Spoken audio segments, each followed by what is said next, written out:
दिव्या 19 साल की उम्र में 21 फिल्में कर बॉलीवुड की टॉप एक्ट्रेसेस में गिनी जाने लगी थीं, लेकिन एक हादसे में 1993 में उनकी मौत हो गई। किस्सा शुरू करते हैं दिव्या भारती की जिंदगी के अंतिम दिन से। 5 अप्रैल 1993 को दिव्या हैदराबाद से मुंबई दोपहर बाद लौटी थीं और उसी दिन उन्होंने फ्लैट की डील को फाइनल किया था।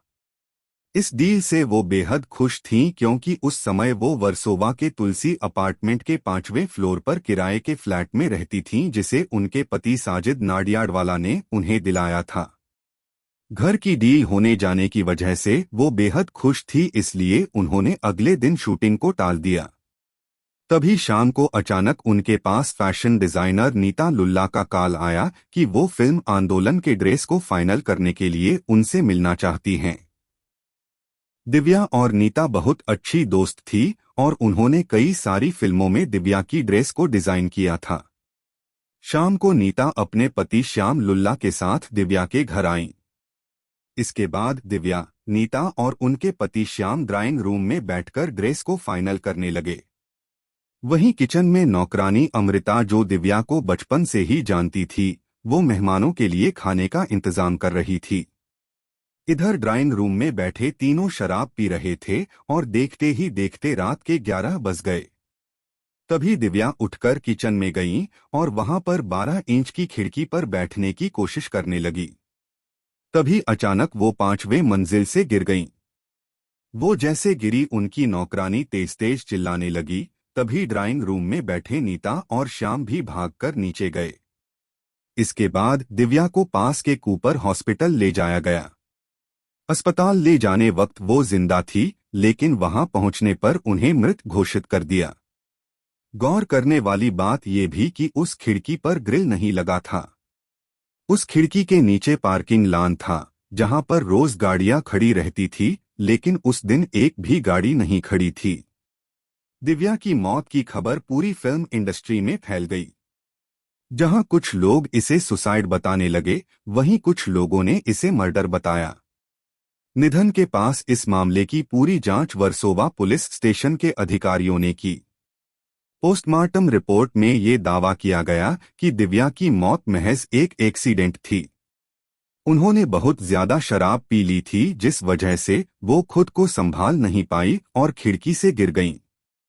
7 अप्रैल 1993 में दिव्या का अंतिम संस्कार मुंबई के विले पार्ले में हुआ था। कई लोगों ने ये दावा किया था कि दिव्या लंबे समय से डिप्रेशन में थीं। वजह ये थी कि उनके पति साजिद का नाम अंडरवर्ल्ड से जोड़ा जा रहा था, जिस वजह से वो बहुत परेशान रहती थीं। वहीं शादी के बाद सास के साथ उनके रिश्ते भी खास अच्छे नहीं थे और इस बात से उन्हें बहुत दुख होता था। ये भी कहा रहा था कि अगर उन्हें सुसाइड करना होता था, वो उसी दिन क्यों अपने लिए घर का डील फाइनल करती। उनके भाई और नौकरानी ने बताया था कि वो मौत के दिन सुबह से बहुत ही ज्यादा खुश थीं। फिल्म इंडस्ट्री के कुछ लोगों का ये भी कहना था कि दिव्या का मर्डर हुआ है। जब इस एंगल से केस की जांच की गई, तब पता चला कि जिस खिड़की से गिरकर उनकी मौत हुई थी, उस खिड़की में ऑटो स्टॉपर नहीं लगे थे। बाकी उस बिल्डिंग के सभी खिड़कियों में ऑटो स्टॉपर लगे थे। पुलिस इसके बाद 5 साल तक जांच करती रही। फिल्म इंडस्ट्री के कई लोगों से पूछताछ की गई। दिव्या के पति साजिद नाडियाडवाला सबसे ज्यादा शक के घेरे में रहे। फिर 1998 में इस बात पर आधिकारिक पुष्टि की गई कि दिव्या की मौत सिर्फ एक हादसा थी। शक के घेरे में रहे सभी लोगों को पुलिस ने क्लीन चिट दे दी। दिव्या की मौत के बाद उनकी मां ने भी मौत के बाद खुलासा किया था कि दिव्या गुस्से में खुद को चोट पहुंचाती थीं।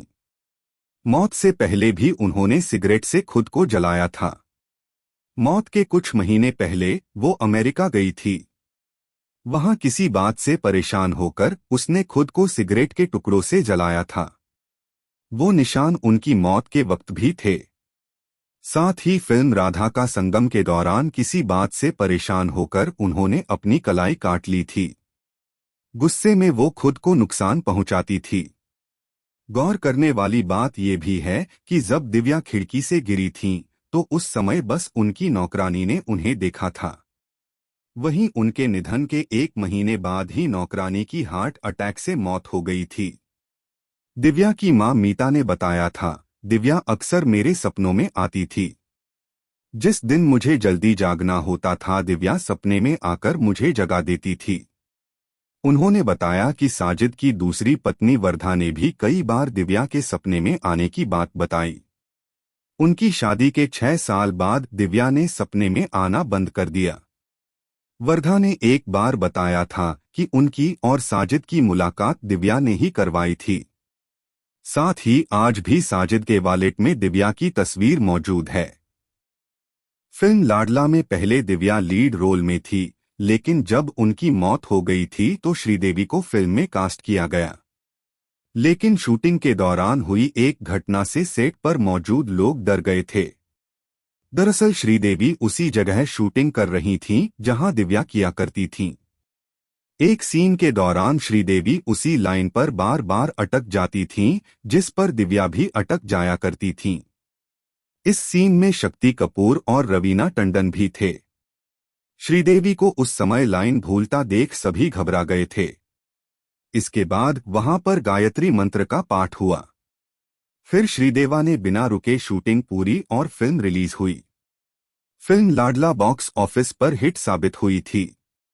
दिव्या भारती का जन्म 25 फरवरी 1974 को मुंबई में ओम प्रकाश भारती और मीता भारती के घर हुआ था। बचपन से ही चुलबुली स्वभाव वाली दिव्या एक गुड़िया की तरह दिखती थीं। एक बार उनकी मां ने कार के बोनट पर बैठा दिया और कार में सामान रखने लगी। तभी बगल से गुजरे एक आदमी ने पूछा कि उन्होंने बोनट पर बैठी गुड़िया कहां से ली। तब उनकी मां ने हंसते हुए जवाब दिया कि वो गुड़िया नहीं बल्कि उनकी बेटी दिव्या है।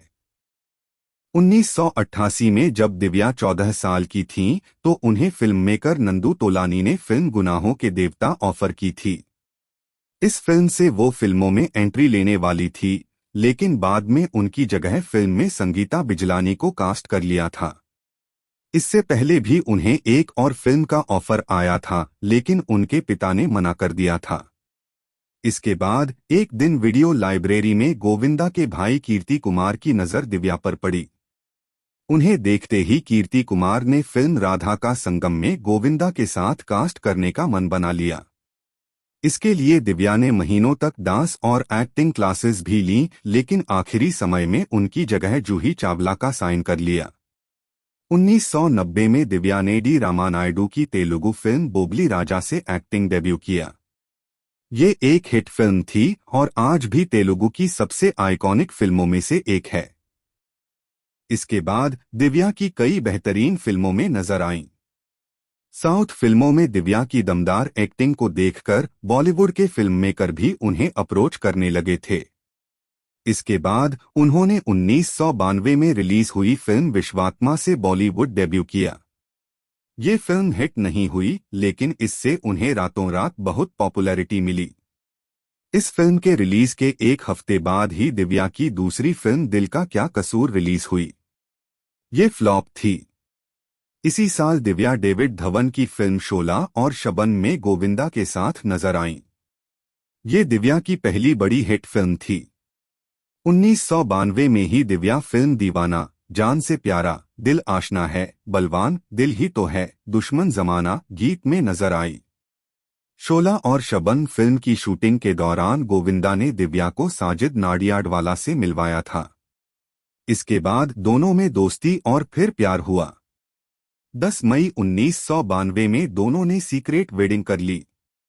साजिद से शादी करने से पहले दिव्या ने इस्लाम कबूल कर सना नाम रख लिया। मुंबई की तुलसी बिल्डिंग में हुई इस शादी में सिर्फ दिव्या की हेयरड्रेसर दोस्त संध्या का पति काजी ही शामिल हुए थे। मीडिया रिपोर्ट्स के मुताबिक हादसे वाले दिन दिव्या चेन्नई से अपने घर मुंबई लौटी थीं। उन्हें एक फिल्म की शूटिंग के लिए हैदराबाद जाना था, लेकिन पैर में लगी चोट की वजह से शूटिंग टाल दी गई। बताया जाता है कि दिव्या के घर उस दिन फैशन डिजाइनर नीता लुल्ला और उनके पति पहुंचे थे। तीनों ने मिलकर शराब पी।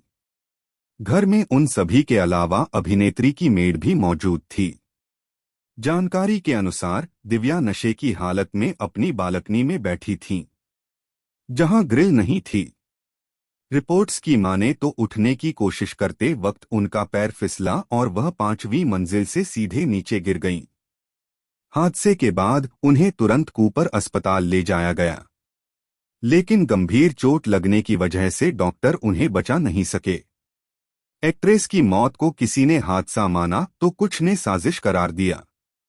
उनके जाने के बाद एक्ट्रेस के पति साजिद नाडियाडवाला पर भी आरोप लगे। लेकिन सच तो यही है कि किसी को नहीं पता कि दिव्या की मौत आखिर कैसे हुई। अगर आपको यह सच्ची कहानी थोड़ी सी भी अच्छी लगी हो तो वीडियो को लाइक करके चैनल को सब्सक्राइब जरूर करना है।